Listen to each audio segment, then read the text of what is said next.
Hello everyone, कैसे हैं आप लोग। आज मैं स्टार्ट करने वाला हूँ इंग्लिश, और English grammar plus spoken plus literature सब के सब पढ़ाया जाएगा। आज ये पहला दिन है जो मैं स्टार्ट करने वाला हूँ आर्टिकल्स। देखिए, अगर आप अंग्रेजी पढ़ते हैं या सीखते हैं या किसी को सिखाते हैं तो उसमें मालूम होना चाहिए सबसे जो इम्पोर्टेंट जो पार्ट है वो आर्टिकल्स है। ठीक है, सबसे इम्पोर्टेंट जो पार्ट है आर्टिकल्स। जब तक ये हम लोग नहीं पढ़ेंगे तब तक ये क्लियर नहीं होगा, तब तक प्रॉब्लम ही प्रॉब्लम है। तो इसलिए इसे बहुत अच्छे से, बहुत अच्छा तरीके से इसको हम लोग पढ़ने वाले हैं। ये क्या होते हैं, कैसे यूज होते हैं, कितने टाइप के होते हैं, बहुत आसानी से। आई होप, मुझे विश्वास है कि अगर आप शुरू से अंत तक अच्छा से इस वीडियो को वॉच करें तो आपको कंप्लीट समझ में आएगा। ये पहला दिन है, इस तरह चलते रहेगा जब तक कि ग्रामर कंप्लीट ना हो जाए। तो ये बहुत ही इम्पोर्टेंट पार्ट पढ़ाने जा रहे हैं जिसका नाम है आर्टिकल्स। तो चलिए सबसे पहले जानते हैं कि ये क्या होता है। तो देखिए, जैसे कि हम बताएं आपको कि आर्टिकल जो होता है बाबू, ये 3 गो होता है। किसको कहते हैं? ए, ध्यान से देखिएगा, एन, और जो तीसरा होता है जिसको बोलते हैं द। इसको दी भी बोलते हैं और द भी बोलते हैं। कब दी बोलते हैं, कब द बोलते हैं, ये सब हम लोग पढ़ने वाले हैं, ए टू जेड जानने वाले हैं। ठीक है, अब देखिए ध्यान से, जो ये आर्टिकल इसी को कहा जाता है। इसी को क्या कहा जाता है? आर्टिकल कहा जाता है। अब मैं बता दूं, ये डेमोन्स्ट्रेटिव एग्जेक्टिव भी है। अब ये क्या होता है, जैसे कि आधुनिक ग्रामर में इन्हें डिटरमाइनर भी या सब क्लास भी कहा जाता है। ठीक है, आधुनिक जो ग्रामर है ना, अभी जो आया है, उसमें इसको डिटरमाइनर भी कहा जाता है। तो ये सब बातें क्या होते हैं, ये जब पूरे डिटेल में हम लोग पढ़ने वाले हैं तो जानेंगे। ठीक है, अब ध्यान दीजिएगा मैं क्या बता रहा हूँ। फंक्शन ऑफ आर्टिकल, मतलब कि ये कैसे काम करता है, इसका फंक्शन क्या होता है, ये सब हम लोग जानने वाले हैं। तो मेरा हेडिंग रहेगा function, function of article. Article, अब ध्यान दीजिए, फंक्शन ऑफ आर्टिकल का मतलब क्या होता है। जैसे कि हम लोग इसमें कौन कौन से फंक्शन, इसका कितने टाइप हैं, इसके क्या क्या हम लोग पढ़ने वाले हैं, टोटल जानने वाले हैं ए टू जेड। इसका फंक्शन क्या है, तो देखिए, ये सबसे पहले ये जानने से पहले इसके बारे में जानते हैं। क्या है इसके बारे में बाबू? तो आर्टिकल जो होता है किसी नाउन को डिफिनिट या इनडिफिनिट बताता है। जैसे कि इसमें एक लाइन हम लिख देते हैं कि आर्टिकल्स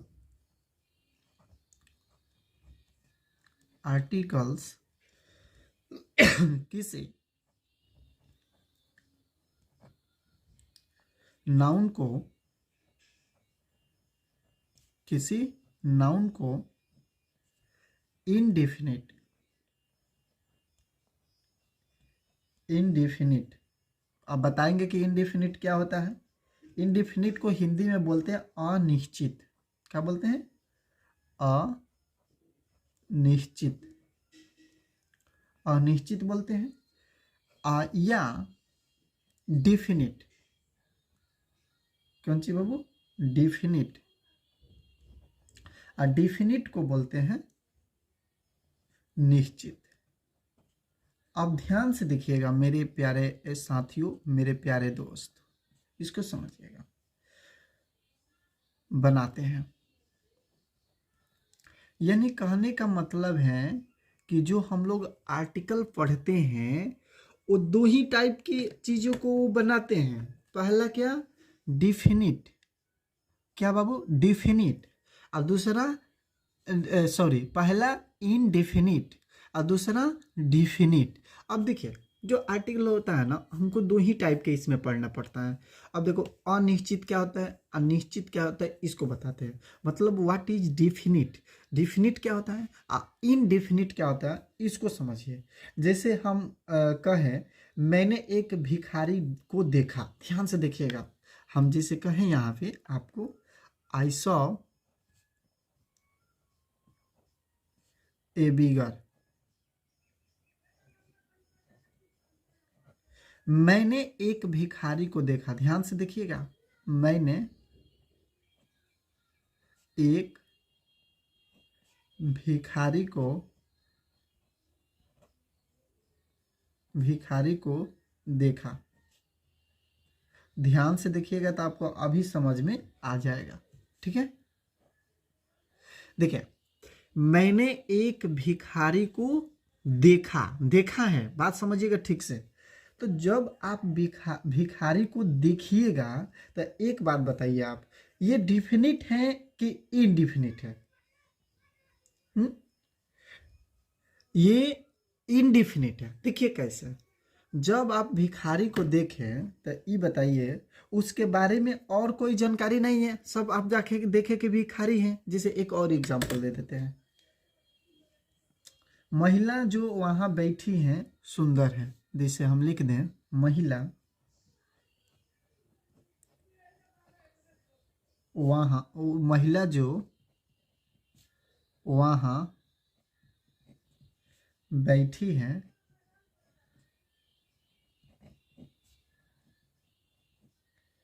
सुंदर है, सुंदर है। ध्यान से देखिएगा, इस सेंटेंस में दो सेंटेंस आपको दिए गए हैं। सेंटेंस ये 1 है, ये सेंटेंस 2 है। ठीक है, अब ध्यान से देखिएगा, अगर इसको भी इंग्लिश में अगर लिखना चाहे तो द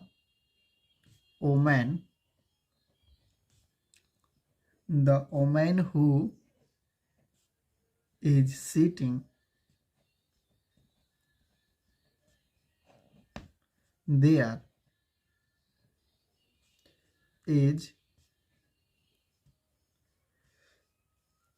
ब्यूटीफुल। अब ध्यान से देखिएगा मेरे प्यारे स्टूडेंट, मेरे प्यारे साथियों, इसमें आपको दो एग्जाम्पल दिए गए हैं। कितने? दो एग्जाम्पल दिए गए हैं। पहले एग्जाम्पल में समझिएगा, जो बिगर के पहले ए का यूज किया गया है। देखिए ध्यान से, ये बिगर के पहले ए का यूज किया गया है, ना, आपको दिखाई भी दे रहा है। बिगर के पहले ए का प्रयोग किया गया है। अब बिगर को अनिश्चित बना देता है। मतलब ध्यान दीजिएगा, अगर किसी सेंटेंस में अगर नाउन से पहले क्या यूज किया गया हो, ए यूज किया गया, तो उसे अनिश्चित यानी इनडिफिनिट बना देता है। आई होप आप लोग बात को समझ गए होंगे। फिर से एक बात को समझिए, जैसे हम कहें किसी सेंटेंस में नाउन से पहले अगर ए आ जाए तो उस सेंटेंस को ये इनडिफिनिट बना देता है। इनडिफिनिट का मतलब अनिश्चित बना देता है। जैसे मैंने एक भिखारी को देखा, तो भिखारी को तो देखे, लेकिन वो कौन है ये हम कुछ नहीं जानते हैं, तो इसको बस देखे हैं और कुछ नहीं जानते हैं, तो इसलिए ये क्या बना दिया, इनडिफिनिट बना दिया। तो ध्यान रहे कि ये लगने से क्या बना देता है, इनडिफिनिट बना देता है। अब ध्यान से देखिए, ये भिखारी कौन है इसको बारे में पता है? नहीं पता है, इसलिए जानकारी उपलब्ध नहीं है। अब दो सेकेंड अगर सेंटेंस में देखेंगे, सेकेंड सेंटेंस में, तो इसमें जो ओमेन के पहले द का प्रयोग हुआ है, ध्यान से देखिए, ओमेन के पहले किसका प्रयोग हुआ है? द का। तो जो द का प्रयोग हुआ है ना बाबू, वो ओमेन को निश्चित बना देता है। इस सेंटेंस में उस ओमेन की चर्चा हो रही है जो वहां बैठी है। बताओ, ये महिला जो वहां बैठी है वो सुंदर है। कौन सुंदर है? तो वो महिला, महिला के बारे में चर्चा हो रहा है, महिला के बारे में लोग जानते हैं कि वो सुंदर है, इसलिए द लगा है। तो ये हो गया डिफिनिट। ये जो पहला सेकेंड सेंटेंस है वो हो गया डिफिनिट, और पहला सेकेंड है सेंटेंस है वो हो गया इनडिफिनिट। तो आई होप आप इस बात को समझ गए होंगे। अब चलते हैं कि ये जो काइंड्स ऑफ आर्टिकल होता है ये कितने टाइप के होते हैं। तो दो टाइप के हम लोग पढ़ लिए। अब इसको बारी बारी से दोनों को अच्छे से पढ़ते हैं। तो चलिए, पहला जो है इसे दो पार्ट में डिवाइड किया गया है। पहला फर्स्ट जो था वो क्या था बाबू, indefinite, indefinite, indefinite article, article. और सेकेंड था बाबू डेफिनिट, डेफिनिट आर्टिकल। अब ध्यान से देखिएगा, डेफिनिट आर्टिकल और इनडेफिनिट आर्टिकल को हम लोग अब ध्यान से और अच्छा से पढ़ने वाले हैं। तो सबसे पहला पढ़ते हैं फर्स्ट नंबर। तो फर्स्ट नंबर सबसे पहले पढ़ेंगे कि फर्स्ट नंबर क्या है, इनडेफिनिट। ये इसको एकदम डिटेल में पढ़ेंगे हम लोग। इनडेफिनिट आर्टिकल ये क्या होते हैं और कैसे होते हैं, कहाँ यूज होता है, टोटल हम लोग अच्छे से पढ़ने वाले हैं। तो देखिए मेरे प्यारे साथियों, ये जो इनडिफिनिट आर्टिकल हैं, ये ए तथा एन को इनडिफिनिट आर्टिकल कहा जाता है। ये क्योंकि ये अनिश्चित व्यक्ति या वस्तुओं के प्रयुक्त किए जाते हैं। जैसे कि अगर कोई पूछ दे कि इनडेफिनिट जो आर्टिकल होता है, ध्यान दीजिएगा, तो वो कौन कौन सा होता है बाबू, तो वो होता है, एक तो ए को बोला जाता है, ध्यान से देखिएगा, एंड। दूसरे किसको बोला जाता है, एन को। यानी ए और एन को इनडेफिनिट आर्टिकल कहा जाता है। ये जो यूज होता है अनिश्चित नाउन के पहले प्रयोग होता है। अब इसका कुछ एग्जाम्पल जानते हैं। चलिए एग्जाम्पल नंबर फर्स्ट, थोड़ा सा दो चार एग्जाम्पल जानते हैं कि ये एग्जाम्पल में कैसे होता है। जैसे हम कहें यहाँ पे the police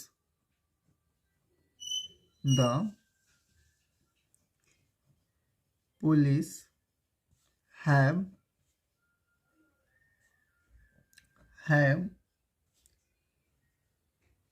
catch a thief।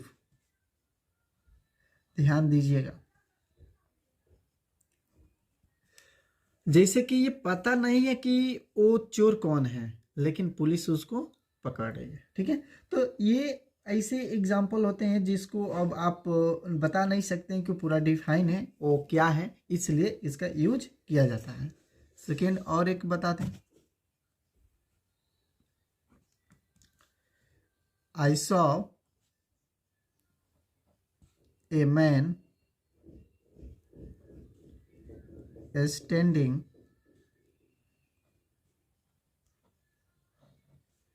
at the gate of your house। अब ध्यान दीजिएगा, इसमें देखिए किसका यूज किया गया है, यहाँ पे द का यूज किया गया है, द का। ध्यान दीजिएगा, देख रहे हैं ना, द का यूज किया गया है। और यहाँ पे जो द का यूज किया गया है, तो ये मायने नहीं रखता है, मायने यहाँ पे रखता है कि थीप के पहले ए का यूज किया गया है, नाउन से पहले ध्यान रखना है, यूज किया गया है। अब इसमें भी देखिए ए का यूज किया गया है। तो जब ए का यूज किया जाएगा, माने प्रयोग किया जाएगा, तो उसको हम अपने आप समझ लेना चाहिए या समझ में आ जाना चाहिए। तो कौन सा नाउन आर्टिकल है, तो इनडेफिनिट आर्टिकल है। आई होप आप इस बात को समझ गए होंगे। अब चलते हैं 2 नंबर में पढ़ते हैं, डिफिनिट आर्टिकल क्या होता है, डिफिनिट कौन कौन होता है। तो डिफिनिट भी बहुत आसान है, जो अभी हम लोग चर्चा किए इसके बारे में फिर भी बता देते हैं। डिफिनिट आर्टिकल, अब देखिए जो डिफिनिट आर्टिकल होता है ना बाबू, इसको द को बोला जाता है, यानी द को, द जो होता है इसको डिफिनिट आर्टिकल बोला जाता है, डिफिनिट आर्टिकल। अब ध्यान दीजिएगा, जो डिफिनिट आर्टिकल है ये निश्चित वस्तुओं के लिए, मतलब निश्चित वस्तु के लिए प्रयोग किया जाता है। जैसे मैं कहूँ एक एग्जांपल दूं, मैं एक या एक दो एग्जांपल दूं, this is the car, this is the car which I have bought। अब देखिएगा, this is the car which I have bought, यानी कि यह वही कार है जो मैंने खरीदी है, मतलब कि वो कार के बारे में जानता है। अब देखिए मेरे प्यारे स्टूडेंट, जो कार के बारे में जानता है ना, तो उसको क्या कहेंगे? जो कार के बारे में जानता है, तो बात तो सही है, कार के बारे में जब जानता है, अब में वही कार है, जो ये कार देख रहे हैं ना, वही कार है जो मैंने खरीदी है। तो इसका मतलब ये हुआ कि ये कार के बारे में क्या जानता है। ओके, जैसे सेकेंड एग्जांपल एक और ले लेते हैं। The house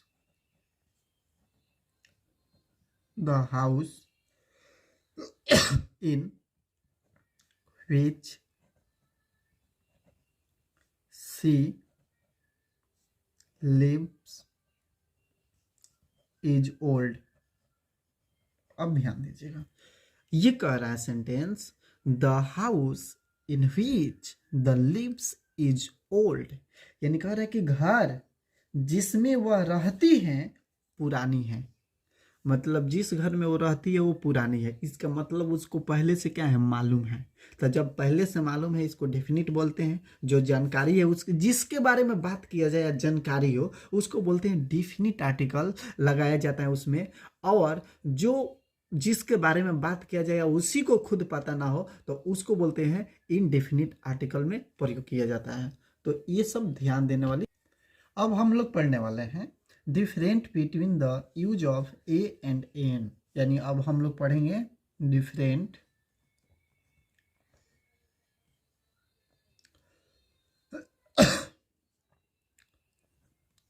difference between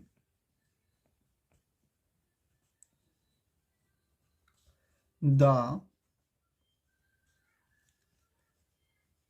of a और एन। मतलब हम लोग डिफरेंट पढ़ने वाले हैं द और ए एन के में, यानी कि कहने का मतलब कि द में क्या डिफरेंट होना चाहिए और ए एन में कहाँ डिफरेंट होना चाहिए, मतलब कि कहाँ किसको यूज करेंगे, कब यूज करेंगे, ये सब टर्म एंड कंडीशन हम लोग पढ़ने वाले हैं, जो कि काफ़ी इम्पोर्टेंट है ये जानना कि कौन सा डेफिनिट कहाँ पे यूज होगा और कब यूज होगा, इसको जानना काफ़ी इम्पोर्टेंट है।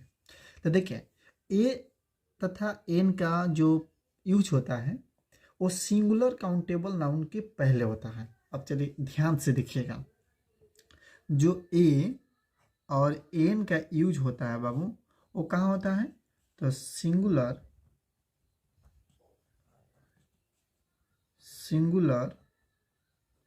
काउंटेबल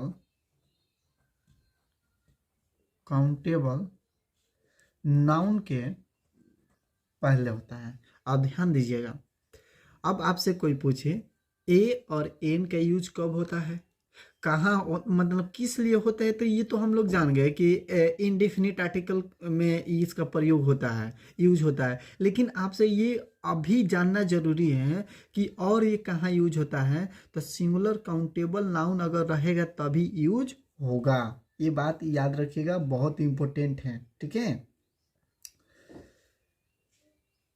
तो इसका याद करना काफ़ी यूज है, फुल है। अब देखिए ध्यान से, ए और एन जो है ना, इसमें भी एक लोचा है। अब देखिए क्या, ए जो होता है, ए जिसको बोलते हैं, अब ए या एन का जो शब्द का जो लेटर है, मतलब शब्द का जो प्रयोग होता है, वो साउंड पर निर्भर करता है, ठीक है, कि कौन सा साउंड क्या है। अब कहीं पे कौन सा एन लगेगा। अब देखिए, अब हम लोग जानेंगे ए कब लगता है और एन कब लगता है। ये भी काफ़ी इम्पोर्टेंट बात है कि आपको जानना चाहिए कि ए कब लगेगा और एन कब लगेगा। अब देखो मेरे प्यारे साथियों, मेरे प्यारे दोस्तों, अब यहाँ पे ए और एन जो हम बता रहे हैं, ये जो है वोवेल के साथ लगता है, लेकिन ये साउंड पर डिपेंड करता है। किस पे? साउंड पर। अब बताइए कि साउंड पर डिपेंड करता है, तो ये तो साउंड का मतलब ये का प्रयोग कैसे किया जाता है ये एक एक करके हम लोग सब पढ़ने वाले हैं। अब देखिए ए का जो है ना प्रयोग, उस शब्द के पहले होता है जिसका पहला साउंड कॉन्सोनेंट हो।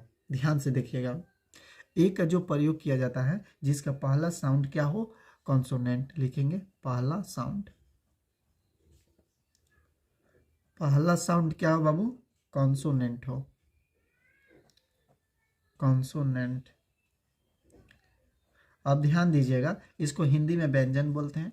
यानी अगर साउंड कॉन्सोनेंट आएगा तो ए का प्रयोग किया जाएगा। जैसे अब देखो, दिमाग लगाओ, हम कहें ए बुक, ध्यान से देखो, a book, a chair, a chair, A table, A table. अगर हम कहें ए गर्ल, ए गर्ल। हम कहें ए रेट, ए रेट। अगर हम कहें ए कैट, ए कैट। अगर हम कहें ए बॉय, ए बॉय। अब ध्यान से देखिएगा, ये जितने ए का यूज किया गया है सब में क्या आया बाबू, साउंड जो है वो कॉन्सोनेंट आया। कॉन्सोनेंट को बोलते हैं व्यंजन। क्या बोलते हैं बाबू, व्यंजन साउंड बोलते हैं। जैसे कि मतलब कि ये जो है table, bench, girl, book, chair, boy, ये सब जो है वो कॉन्सोनेंट है। अब बाबू ध्यान से देखिएगा, वॉवेल जो होता है ना, आपको पता है कि 20 लेटर जो होता है, मतलब उसमें कहाँ बता दूँ, इधर साइड में बता दे रहे हैं, ध्यान से देखिएगा।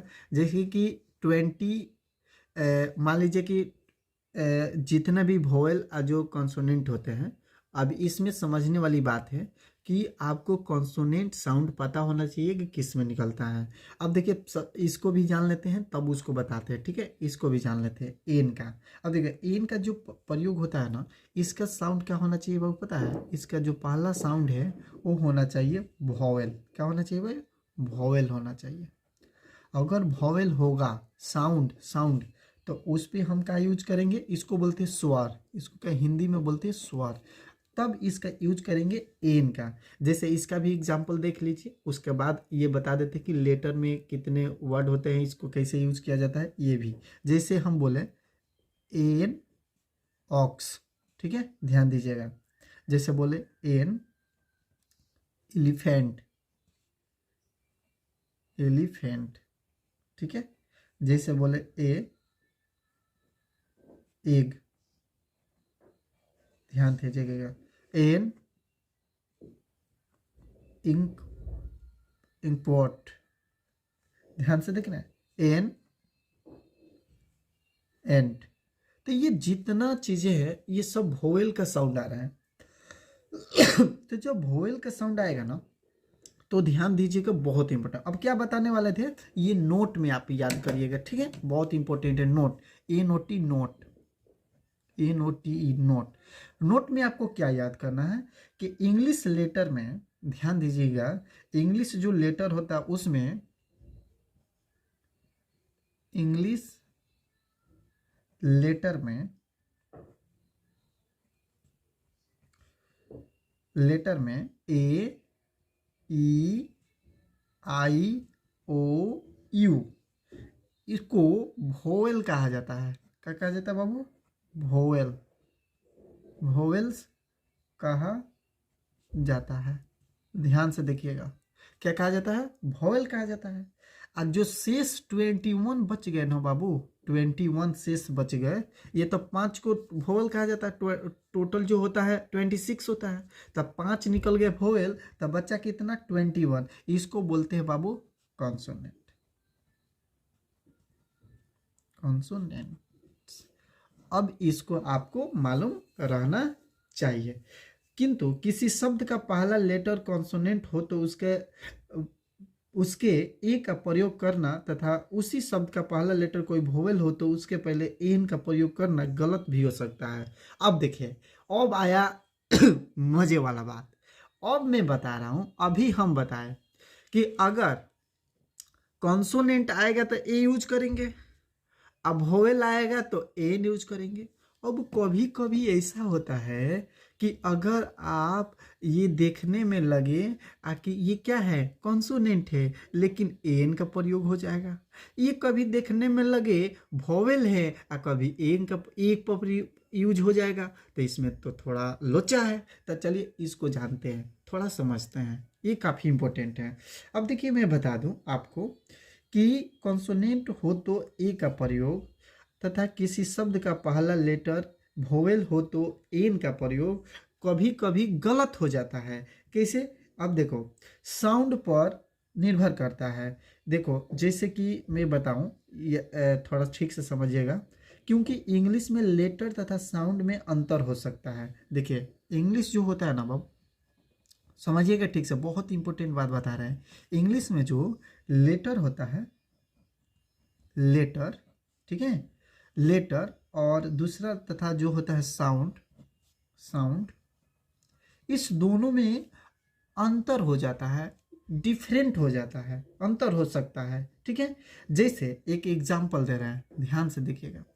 एग्जाम्पल है यहाँ पे यू, समझिएगा ठीक से। एग्जाम्पल दिए जैसे कि यू, समझिए ठीक से। पहला लेटर जैसे यू है, किंतु पहला साउंड अलग अलग है। जैसे अब इसका पहला जो साउंड है, उसका जो साउंड है वो अलग अलग है, अलग अलग है।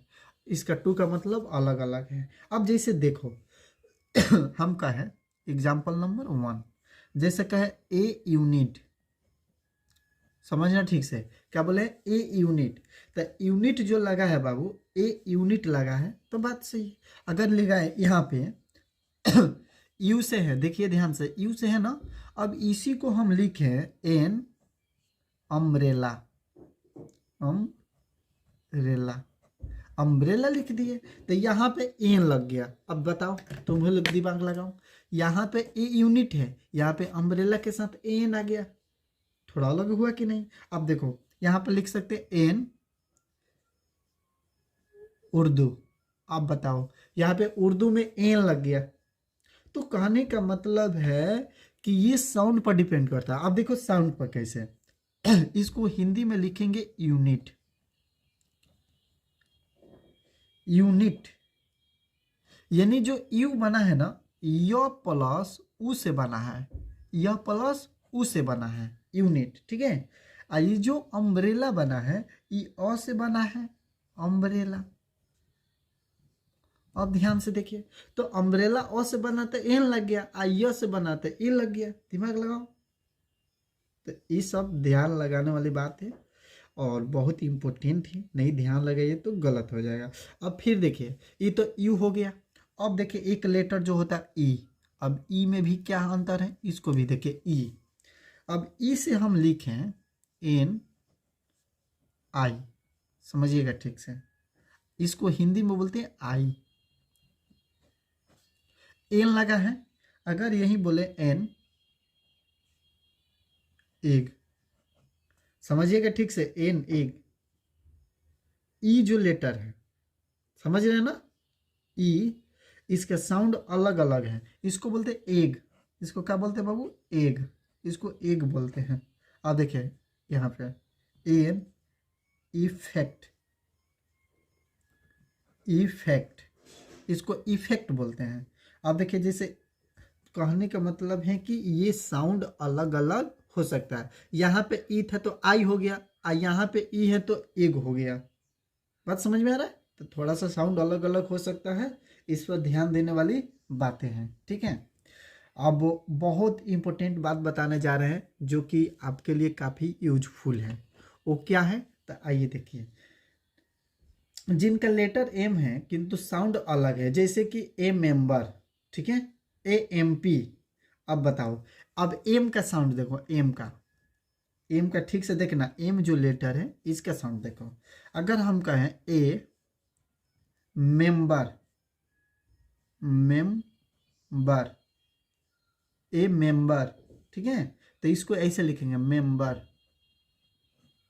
ठीक है, ए मेंबर। अगर ये करें एम पी, अब देखो एन एन इसलिए लगा कि एमपी बोल रहे हैं, एमपी। अब बताओ जो एमपी है ना बाबू, ऐसे लिखा जाएगा एम अब पी। अब बताओ मेंबर ऐसे, तो यहाँ पे ए लगा आ यहाँ पे एन लगा आ एम था कॉन्सोनेंट, दिमाग लगाओ, एम क्या था, कॉन्सोनेंट था, दोनों लगा कि नहीं लगा, तो इसलिए थोड़ा सा अंतर होगा साउंड पर। तो हम टोटल पढ़ाने वाले हैं कि ये साउंड लेटर क्या होते हैं, इसमें क्या क्या यूज किया जाता है। जैसे देखो अगर लिखे ए हीरो, देखो ध्यान से क्या लिखे बाबू, ए हीरो, ए हीरो। अब ध्यान दीजिएगा यहीं लिखे एन आवर, एन आवर। अब बताओ यहाँ पे जो हीरो है वो कॉन्सोनेंट है, कॉन्सोनेंट यूज हुआ है, और यहाँ पे आवर है, आवर। यहाँ पे अब ध्यान से देखिएगा मेरे प्यारे स्टूडेंट, अब बताओ यहाँ पे एन का यूज किया गया है, यहाँ पे ए के, और दोनों में एच ही है, तो ये साउंड पर इसको बोलते हैं हीरो और इसको बोलते हैं आवर। क्या बात है यार, इसको हीरो इसको आवर, तो इसलिए यहाँ पे आवर पढ़ते हैं तो एन लगा है, इसलिए इसे हीरो पढ़ते हैं तो ए लगा है। तो बहुत जैसे इंजीनियर, ध्यान दीजिएगा इंजीनियर, तो इंजीनियर इसको इंजीनियर पढ़ते हैं तो एन लगा। अब वही बोले इलॉजी, इलॉजी तो इसको ए लगेंगे। देखो देखो इसको बोले अगर मान लीजिए कि हम कहें यहाँ पे अगर लिखे an engineer, an engineer, an engineer, ठीक है, तो इसको अगर पढ़ेंगे तो ऐसे पढ़ेंगे एन इंजीनियर, ठीक है, ऐसे पढ़ेंगे इंजीनियर, ए कहाँ से लेगा इंजीनियर। अब ध्यान से देखिएगा अगर इसको ऐसे लिखे ए यूलॉजी, ई यू एल ओ जी वाई, यूलॉजी, तो इसको पढ़ेंगे यूलॉजी, यूलॉजी। अब बताओ यूलॉजी जो है, अब इसमें ए लग गया, ई से स्टार्ट हुआ ये भी, ई से स्टार्ट हुआ ये भी, तो ई से इसमें एन लग गया, इसे ए, क्योंकि साउंड में प्रॉब्लम है, साउंड में अंतर है। तो साउंड क्या ना क्या करा दे, आपको पता है ना, मुंह से जो साउंड निकलता है वो क्या से क्या करा सकता है, तो इसलिए साउंड को अच्छा से निकाले, अच्छा से रखे। अब चले अगले दिन हम लोग पढ़ने वाले हैं इससे मिसिंग वर्ड जो जो बनते हैं, अलग अलग साउंड इसका पढ़ने वाले हैं, कौन से साउंड से कौन सा ए लगेगा कि एन लगेगा, इसको पढ़ने वाला है। उसके बाद द के यूज पढ़ेंगे जो कि काफ़ी यूजफुल होगा। ओके, थैंक यू, फिर मिलते हैं अगले क्लास में आपसे।